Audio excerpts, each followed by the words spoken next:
for streamers, there are 5 types of content that work well on YouTube.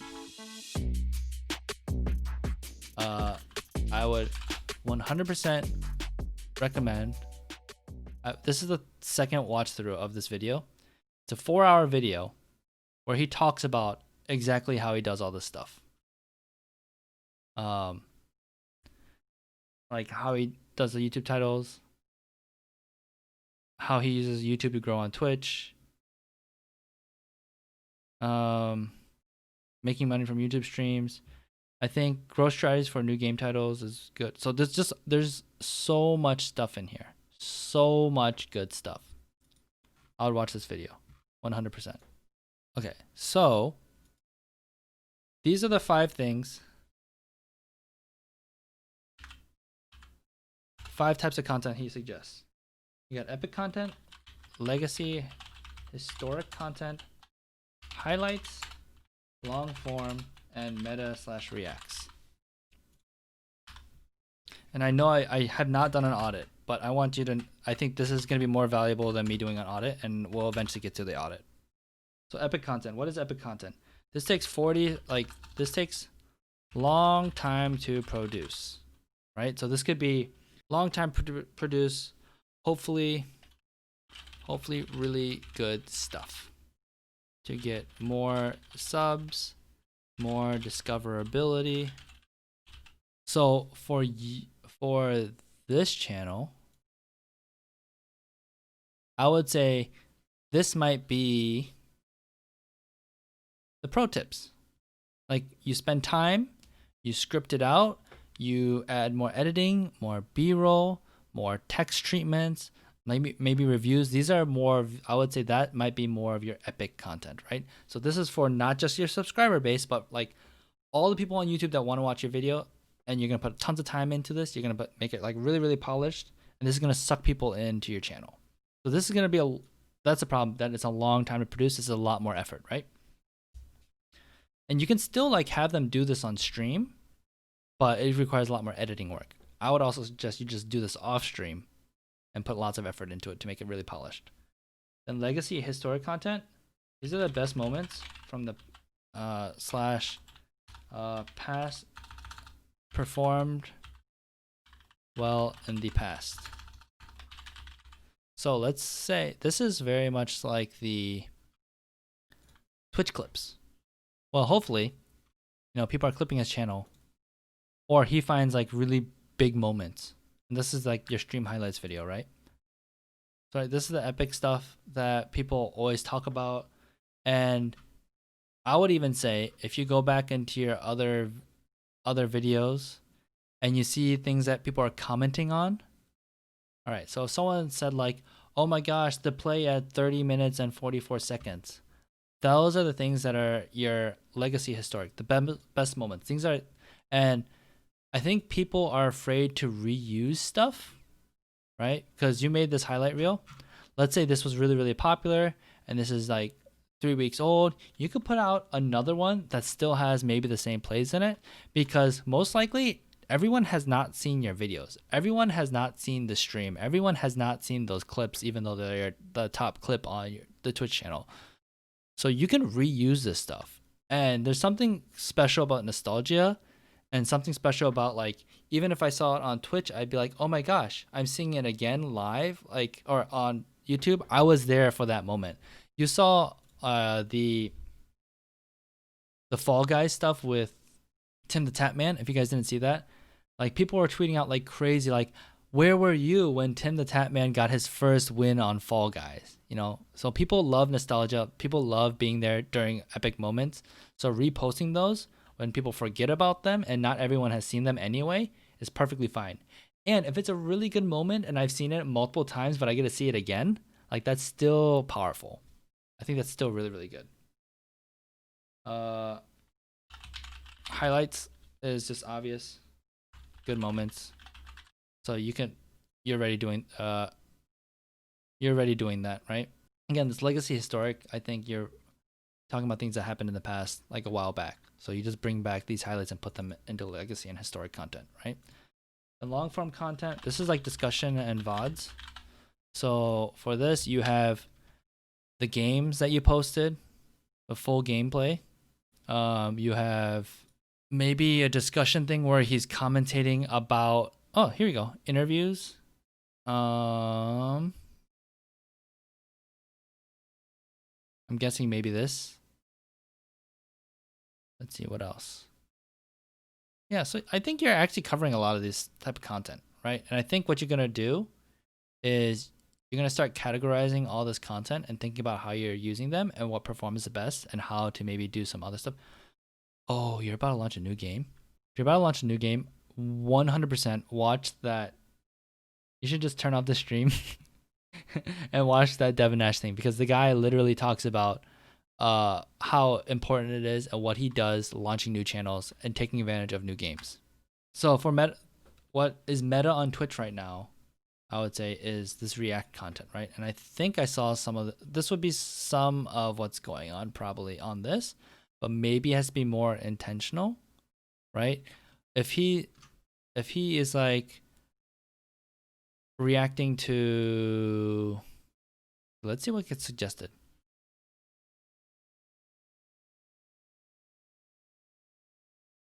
Are there any other creators doing similar things to, I'm not really getting react or suggested anything, but since you know this scene better, let's say Madden 21, when it first came out, like what if he watched the trailer? If he watched this trailer and then reacted to it on stream, right? And this kind of thing, you have to be fast, because it's about current events and it might not age well, but you can get suggested from this video. You could get people that like his stuff will want to see, or like Pavan will want to see what he thinks about certain topics. So I think React videos are really, really good. And they're easy to do on stream when he just needs downtime, when he needs to eat, when he's just chilling, when he's waiting for whatever. This stuff is good.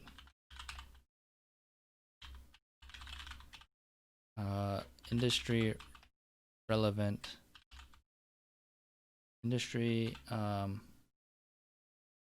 Audience relevant videos, topics. Right? This could be an article. This could be Twitter. Go to Madden 2021. Right?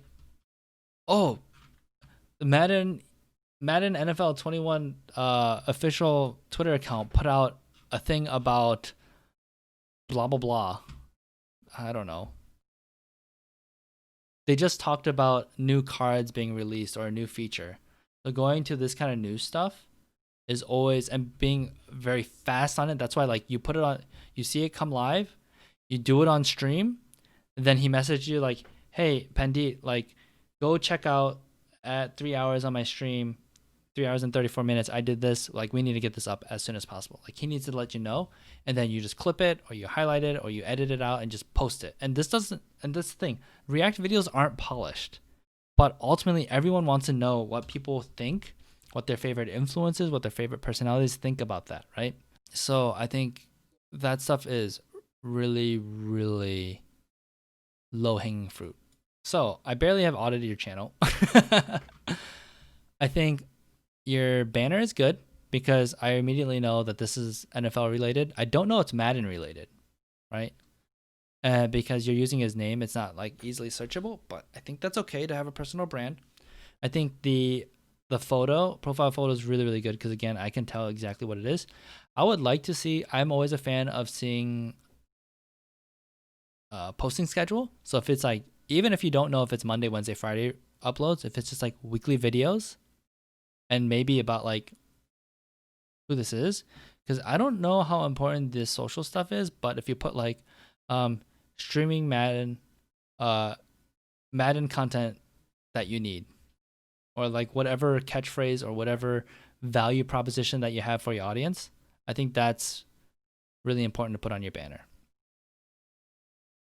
for them to understand. And your about page, like probably too. I don't see a channel trailer, and you do have enough videos where you can start doing playlists. And the reason why you do playlists is not necessarily for people to actually use your playlists, but I would say it's very important for the fact of understanding what you're about. So if I go to LOL Esports, big channel, let's see if they do it well. So I see that they do live streams, right? So I can set reminders or whatever. Probably not, I don't know if people actually do that. I'm like, oh, Champ Select Series. And then you'd have a description, what you should put in here, like what this is all about. The Penta, okay, these are highlights, these are weekly rundowns. So I can see like, oh, this is what this whole channel is all about, right? And this is what I do for my channel too. If you're new, start here. Resume. So this person can know that I do like resume reviews. And actually, I need to update this because now I'm putting, podcasts. So I should put a podcast playlist here about working in esports. I can put probably career tips for esports. That way, when someone scrolls my front page, they can quickly see like what I'm all about, right? So I think that's something else you can add here. So it's like stream highlights. I wouldn't call it stream highlights. Everyone says that, but maybe like moments that will make you laugh, or like the best Madden plays, or like the craziest glitches, those kind of. And it all depends on like what kind of content you're doing. Maybe like, oh, the best matchups that I have, or the best matchups. So again, I wouldn't say that playlists are necessarily on your front page to make people watch all these, but playlists are really important to making people watch a lot of your content. But it's to like show like what you sell. Like if you walk into a store, right? How do you know what the store is selling? Maybe that's a bad example. But you can see what things are. Like there's men's clothes, women's clothes, and there's groceries on that side. So I can already see like what is available here and what I would want, and if I want to shop here, right? If I go to a Target, maybe this is a bad example. I don't know if you're in America or not, but if I go to Target and I don't see a grocery section because it's not a super Target, but I didn't know that, like looking at the signs and seeing that there's groceries available or not is important to me if I want to go grocery shopping, if I want to get clothes and groceries here, right? If there's if there's a place that has electronics, clothes, groceries, that might be important to me. So just like your front page on your YouTube channel, it's not necessarily to get everyone to watch this playlist, although playlists are really important in doing that. It's to really sell yourself, like what your front page is supposed to look like and what content you can provide them, especially if your banner doesn't say it, or your banner says it and your front page says it and your content says it, then it's like selling them really hard on like what kind of content you have. I know you mentioned tags. Tags are not as important on YouTube. If anything, they're not important. But if you're small, I would still put a little bit of effort. I would say 90% of your effort should be once the content is uploaded, because actually the most important thing is your content. Maybe 90% of your effort should be figuring out your thumbnail and title, and that's where I want to spend a little bit more time. Oh yeah, also add a trailer to know what your 30-second trailer to know what this channel is about. I think that's really important too. So Madden 21 EA Play stream highlights.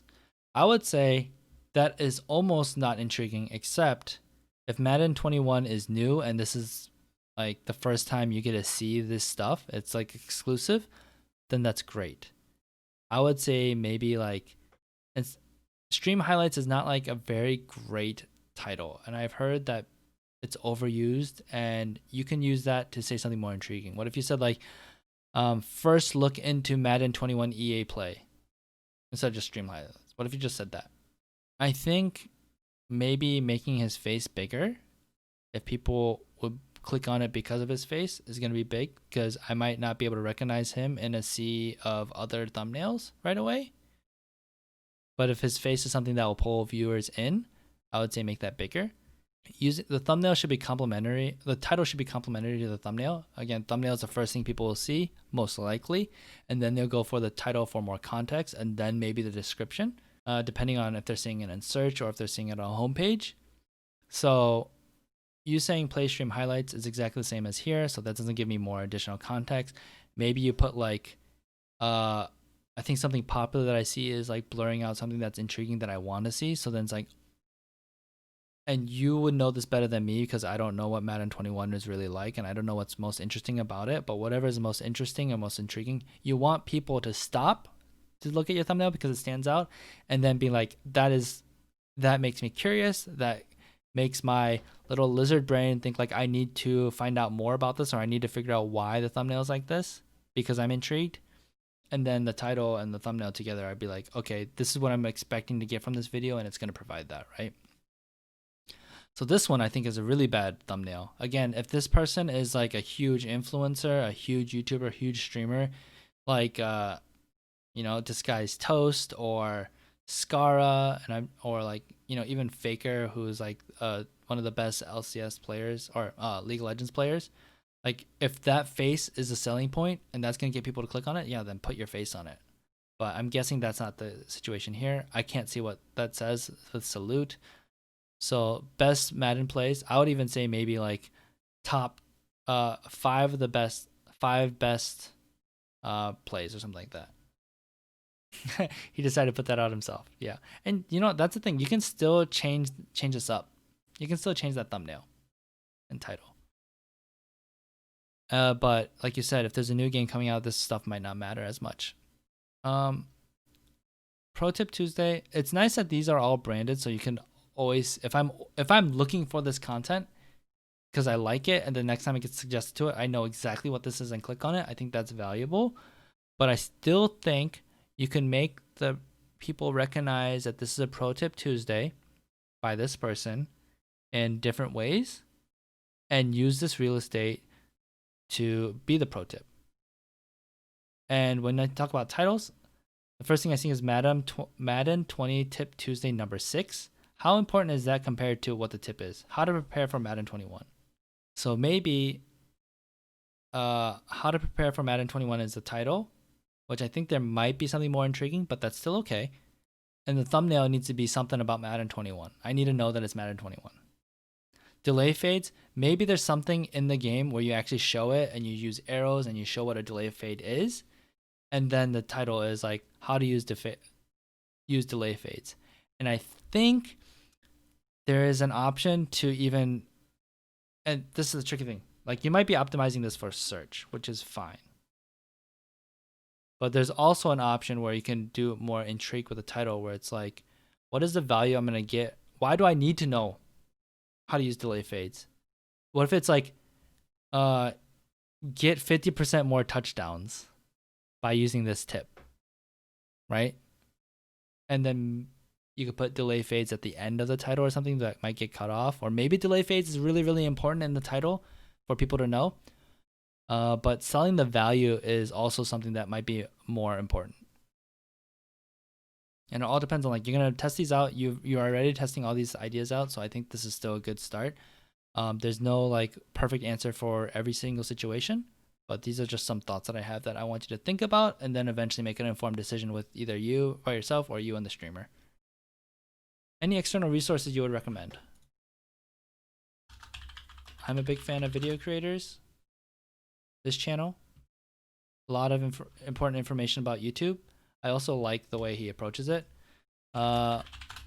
Think Media is also another one that I would consider looking into.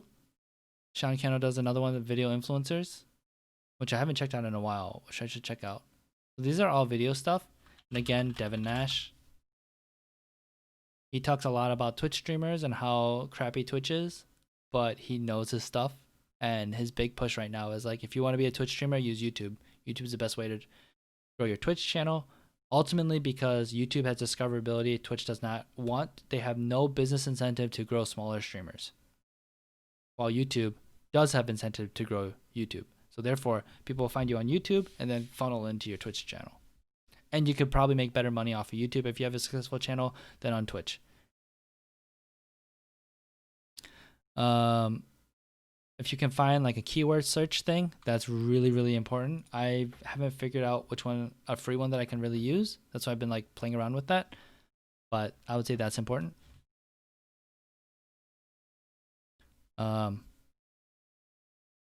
Video creators.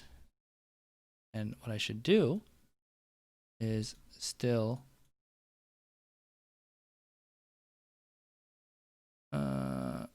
I stopped taking notes for this. Okay. Resources. Gary V is also, I will always suggest Gary V for pretty much anything. I haven't watched him in a while, but that's his goal. His goal is to get you to stop watching and start doing. So I've stopped watching. Once I figured out, like, I know what Gary Vee is going to say whenever I have a question in my head. But I should probably check back in and see what he's up to and what things have changed. And like, it's really important to see what he does rather than see his actions and where they're going. Like, he was really, really bullish on Twitch, and then finally he did Twitch, and then he stopped. I was like, what? That's ridiculous. Why? And I realized, oh, he realized that discoverability on Twitch is really, really hard, and it's not worth the time versus YouTube. Live streaming is important, and he's probably live streaming stuff, but he's live streaming, it looks like, on YouTube and Instagram TV and maybe Twitter. I don't think I've seen him go live on Twitter.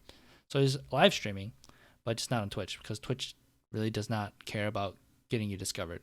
Yeah, 100 to 300 viewers is great. You know, that's like the 1%.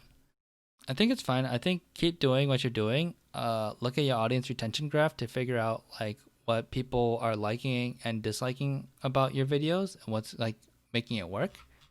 And then, yeah, totally. You should definitely hit me up on Twitter and stuff. I think my social media, you can just find it. You could always jump into Discord too, which I can't link onto YouTube right now. But yeah, you could probably find it on the YouTube channel. Otherwise, it's just casual. Twitter is where I usually go. The Discord is where we have a lot more conversations. It's much easier to interact with me on this too. So I would suggest going to Discord, and then you can find other people. And hopefully it's going to grow into a bigger community where there'll be more resources for a lot of different jobs and approaches and all that kind of stuff. And therefore, yeah, we'll grow into a huge resource pool. Right now it's pretty small, but that's also good. I'll look at like why are some of the videos doing better than others? And once you figure out something that does well, like double down on that, do more of that. And then still continue to diversify your content, and maybe it requires a second channel. I don't think this channel is at a place where you need to make a second channel. But yeah, for smaller channels, I think also, I think a big thing, yeah, Pandy, hopefully before you leave, and thanks for stopping by. Another big thing is for Twitch, have him push his YouTube, either watching YouTube channels like when he goes to the bathroom, or like before he starts the stream, or at the end of the stream, talk about like, hey, there's a new video up. Like, if you want more of me, for all the people that are watching right now, go check out the last YouTube video. And then like maybe show the first minute of it or something to tease it, and then people will go to his YouTube channel to keep watching. Especially if he's like leaving when he actually has streamers, right? That's what I need to do actually a little bit more. But okay, that's about it, Pendy. Good luck. And sorry to like make you stay like a few seconds longer. Okay, he does that. Good.